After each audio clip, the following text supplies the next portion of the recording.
Les rencontres d'Edonia Radio.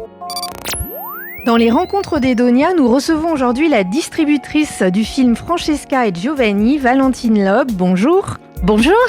Alors, une fois n'est pas coutume, nous recevons donc la distributrice du film et pas les réalisateurs ou les acteurs du film Francesca et Giovanni. Si vous voulez bien, avant qu'on parle du film, on va parler de vous. C'est gentil. Je vais essayer d'en parler. Donc, vous êtes distributrice de ce film et c'est une nouvelle carrière qui vient de s'offrir à vous. Alors, c'est une carrière dans la carrière. Je peux pas vous dire mieux. Ça fait un petit moment que je navigue dans le milieu du cinéma.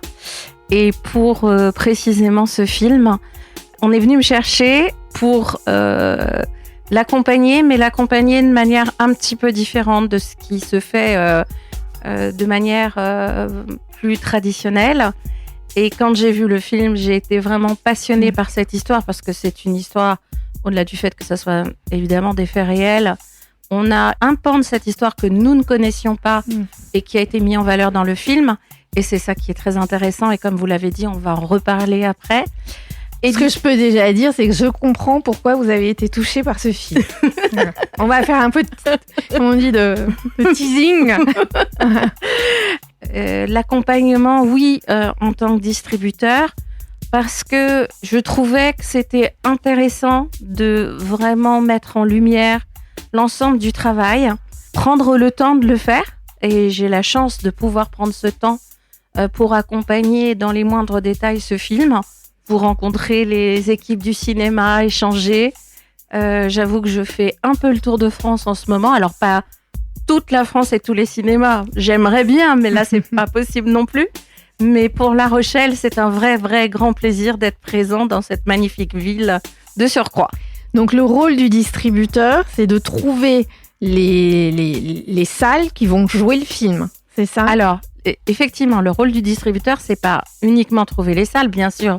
Il faut trouver des gens qui veulent bien nous accueillir, qui soient sensibilisés par le sujet, mais c'est aussi les accompagner, eux, jusqu'au bout, dans la communication, dans tout le parcours qu'ils vont avoir, jusqu'au moment où on va passer au cinéma CGR Dragon. Et c'est vous aussi qui vous occupez du film. J'ai vu qu'il avait été dans plusieurs festivals. Donc, vous emmenez le film dans les festivals. Tout à fait. Alors, on a participé déjà à beaucoup de festivals de cinéma italien. Et oui, j'ai accompagné à Bastia. Bastia était notre premier festival. Évidemment, la Corse très sensibilisée par le sujet de la mafia. Le public a été très présent sur le sujet et ça a été fantastique. Ça a été fantastique après dans beaucoup d'autres festivals parce qu'à nouveau, comme je vous le disais, le fait que nous soyons sur un sujet de faits réels, sur un sujet existant, plus la découverte d'une partie de la vie de Giovanni Falcone, donc sa femme Francesca Morvillo, on est évidemment sur une découverte d'un sujet qui n'avait pas été vraiment traité dans le passé. Alors justement, on y vient. Donc c'est l'histoire du juge Falcone. Les plus âgés d'entre nous s'en souviennent. Le juge Falcone qui a été assassiné en 1992 avec son épouse par la mafia sicilienne. Tout à fait, la Cosa Nostra pour être précise. Et donc l'histoire raconte l'histoire de Giovanni et sa rencontre avec Francesca, qui elle-même est juge des enfants, on peut dire ça. Alors elle s'occupe des mineurs. Ce qui est intéressant dans ce que vous dites, c'est que j'irai un tout petit peu plus loin en disant que c'est pas simplement leur rencontre. On a la vie de Francesca qui existe déjà. Évidemment, elle vit à Palerme. Elle est née à Palerme, bien entendu. Elle vit donc dans une Sicile. Quand on parle de son premier diplôme, on est en 1967. Donc, on est déjà dans une Sicile qui ne s'est pas encore complètement ouverte aux femmes. Donc, on a un sujet déjà féminin, de réussite féminine, d'engagement féminin très, très fort. Et donc, oui, elle va le rencontrer. Évidemment, on va pas raconter le film, bien entendu. Mais je pense que les sujets forts, c'est important d'en parler. Oui, et c'est vrai qu'il y a plusieurs histoires dans ce film. Donc, il y a effectivement le destin de cette femme qui a un poste. Je crois que le film commence en 1979. Oui. Donc, on voit que cette femme est déjà en place. Je veux dire, elle ne établie. devra rien à son futur mari. Rien du tout. Rien du tout. Rien du tout. Et donc, elle s'occupe des enfants manipulés par la mafia et qui ont été arrêtés, et elle essaye de les sortir, de les protéger et de mettre en place un système éducatif au sein de la prison, ce qui est extrêmement novateur, qui va être repris d'ailleurs dans le milieu carcéral de manière beaucoup plus importante par la suite et en Europe. Et donc, si on doit résumer un peu le temps fort les différents temps forts, on a le sujet de la femme, de Francesca. On a la défense des enfants, ce qui est très important, évidemment, parce que ce sont des sujets sociétaux. Et on a évidemment cette grande histoire d'amour absolument magnifique et ce maxi-procès qu'on connaît tous. Et donc, la lutte contre des organisations qui perturbent, bien entendu, la vie de la population.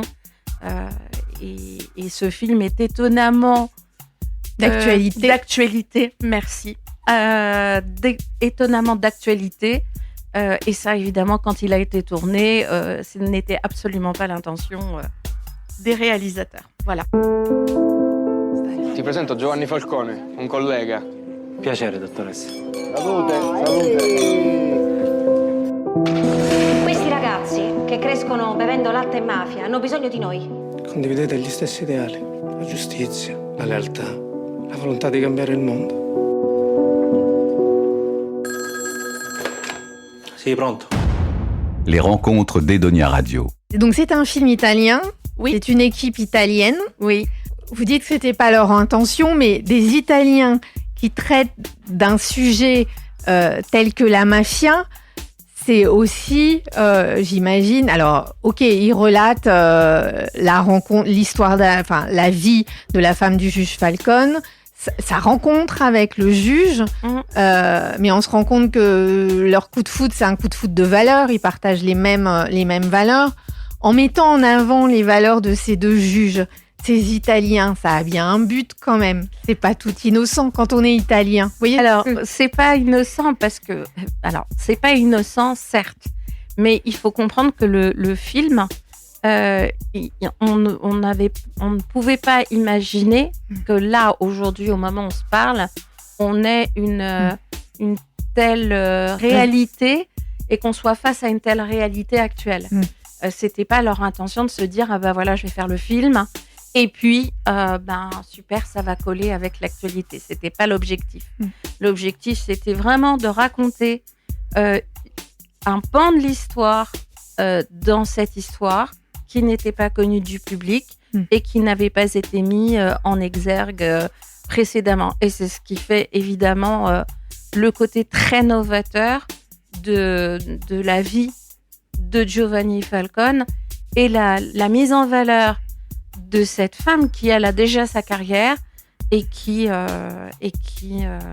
fusionne totalement avec lui et qui permet d'ailleurs d'arriver à la fin et à la condamnation totale et ce maxi-procès dont on se souvient tous puisqu'il y a eu 400 condamnés, donc c'est énorme.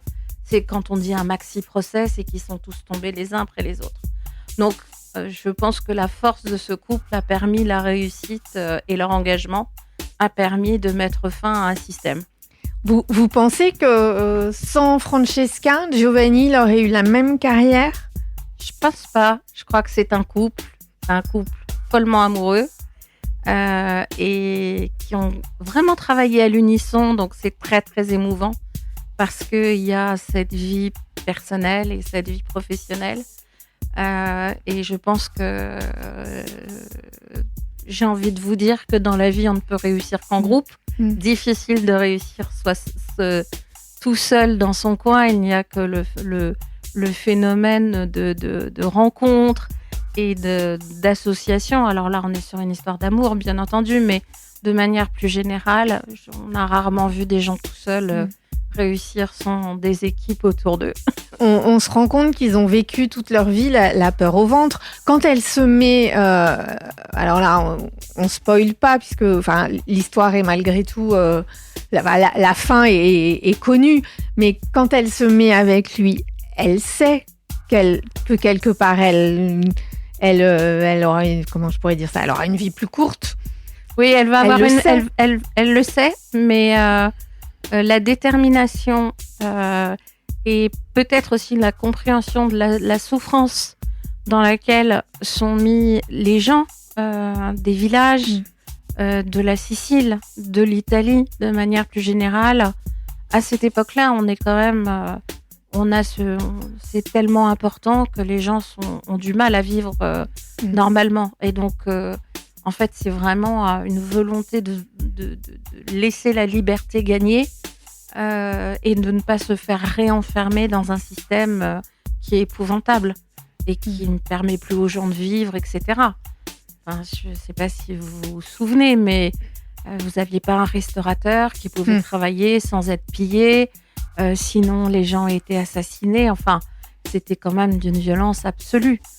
C'est l'intérêt du film, c'est qu'il développe pas cette partie qu'on connaît déjà, mais qui va nous amener sur des sujets qui ont existé, qui sont réels et qui nous permettent de nous éclaircir un certain nombre, une partie qui n'était pas en tous les cas dite précédemment. Voilà. Alors, parlez-nous des réalisateurs et des comédiens de ce film, quand même, leur rendre à... Bien sûr, rendre à César ce qui appartient à César. Alors, nous avons donc dans les réalisateurs Ricky Tognazzi, le fils d'Ugo Tognazzi. D'accord. Qui chez nous, alors nous on le connaît pour La Cage aux folles, notamment. Ah oui, alors pour rappeler, Ugo Tognazzi, c'était un très grand acteur italien et qui a fait du théâtre, notamment avec Michel Serrault dans La Cage aux folles. Ouais, tout à fait. Piccoli, il a travaillé avec Piccoli. Et on a Simona Izzo, qui est sa femme, donc les deux réalisateurs. Ah, c'est intéressant, ils sont en couple. Oui, donc c'est un couple qui fait un film sur un couple. Tout à fait. Et on a deux acteurs principaux formidables.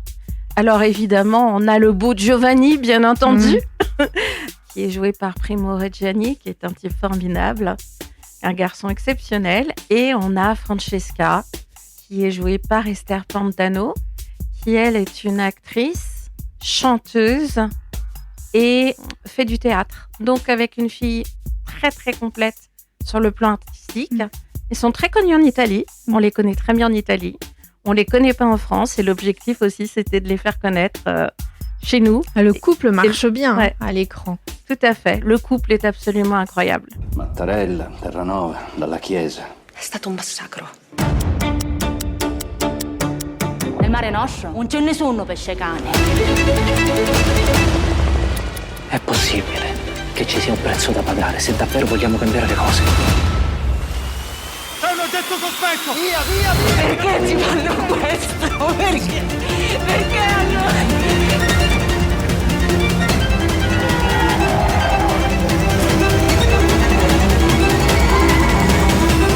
Les rencontres d'Edonia Radio. On retrouve aussi parfaitement dans le film l'atmosphère des années 80, puisque c'est de 1979 à 1992, donc on voit bien toutes les années 80, la lumière aussi particulière du film. La lumière, les comportements, les ambiances. Comportements, on se rend compte qui fumait partout. Ouais, tout le monde. Dans les bureaux, restaurants, partout, oui. Partout.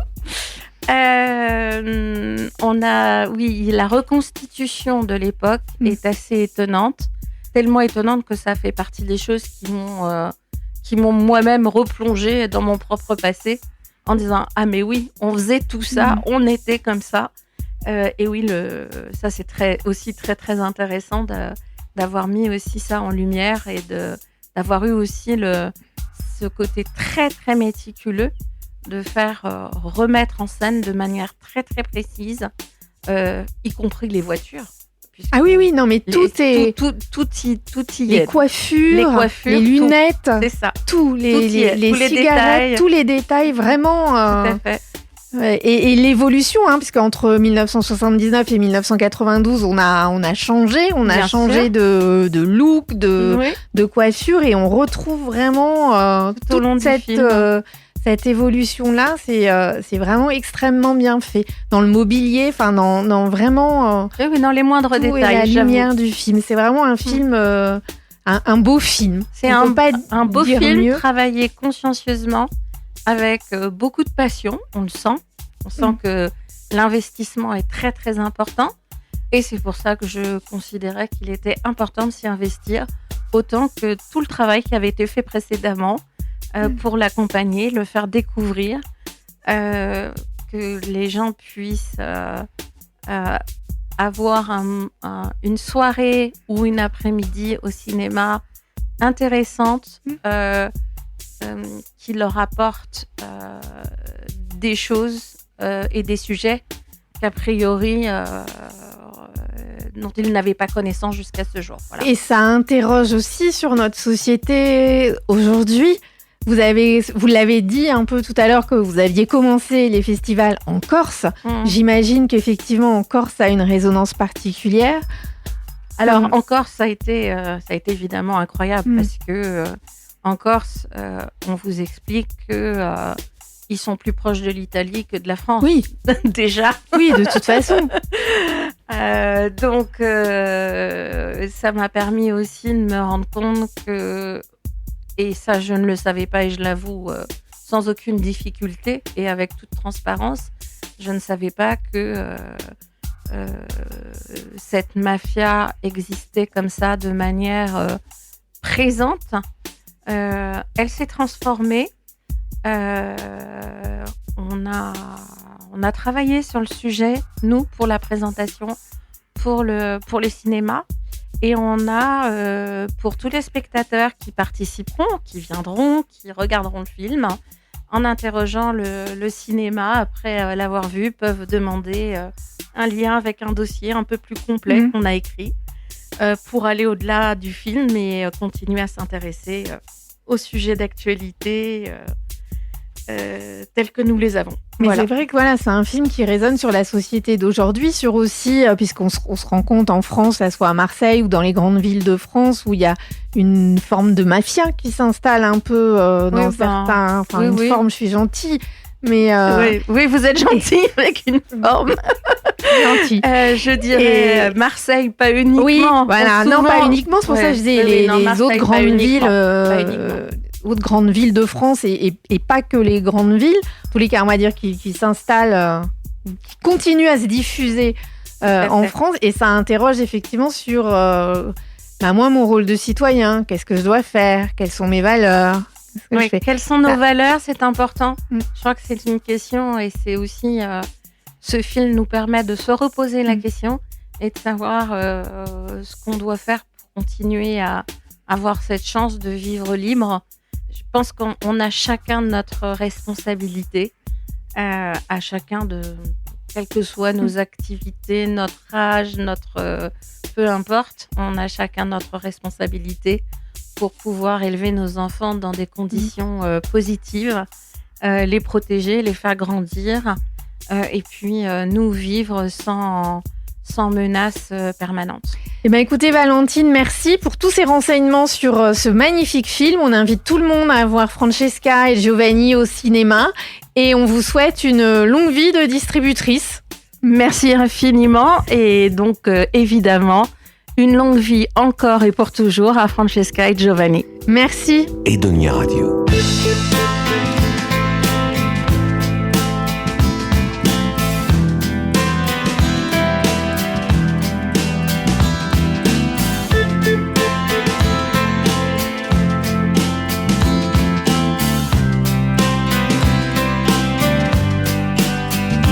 sono stati uomini che hanno scritto pagine, appunti di una vita dal valore inestimabile, insostituibili, perché hanno denunciato il più corrotto dei sistemi, troppo spesso ignorato. Uomini o angeli mandati sulla terra per combattere una guerra di faide e di famiglie sparse come tante biglie su un'isola di sangue che fra tante meraviglie, fra limoni e fra conchiglie, massacra figli e figlie di una generazione costretta a non guardare, a parlare a bassa voce, a spegnere la luce, a commentare in pace ogni pallottola nell'aria, ogni cadavere in un fosso. Ci sono stati uomini che passo dopo passo hanno lasciato un segno con coraggio e con impegno, con dedizione contro un'istituzione organizzata, cosa nostra, cosa vostra, cosa è vostro, è nostra la libertà di dire che gli occhi sono fatti per guardare, la bocca per parlare, le orecchie ascoltano. Non solo musica, non solo musica, la testa si gira, è giusta, la mira, ragiona, a volte condanna, a volte perdona. Semplicemente pensa, prima di sparare, pensa, prima di dire, di giudicare, prova a pensare. Pensa che puoi decidere tu, resta un attimo soltanto, un attimo di più, con la testa fra le mani. Ci sono stati uomini che sono morti giovani, ma consapevoli che le loro idee sarebbero rimaste nei secoli come parole iperbole, intatte, reali come piccoli miracoli. Idee di uguaglianza, idee di educazione, contro ogni uomo che eserciti oppressione, contro ogni suo simile, contro chi è più debole, contro chi sotterra la coscienza nel cemento. Pensa, prima di sparare, pensa, prima di dire, di giudicare, prova a pensare. Pensa che puoi decidere tu, resta un attimo soltanto, un attimo di più, con la testa fra le mani. Ci sono stati uomini che hanno continuato, nonostante intorno fosse tutto bruciato, perché in fondo questa vita non ha significato se hai paura di una bomba o di un fucile puntato. Gli uomini passano e passa una canzone, ma nessuno potrà fermare mai la convinzione che la giustizia, no, non è solo un'illusione. Pensa, prima di sparare, pensa, prima di dire, di giudicare, prova a pensare. Pensa che puoi decidere tu, resta un attimo soltanto, un attimo di più, con la testa fra le mani.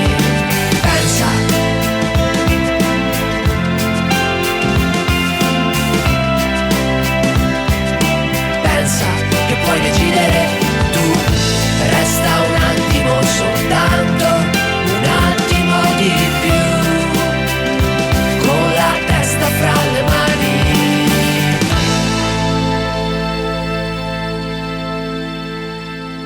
Edonia Radio.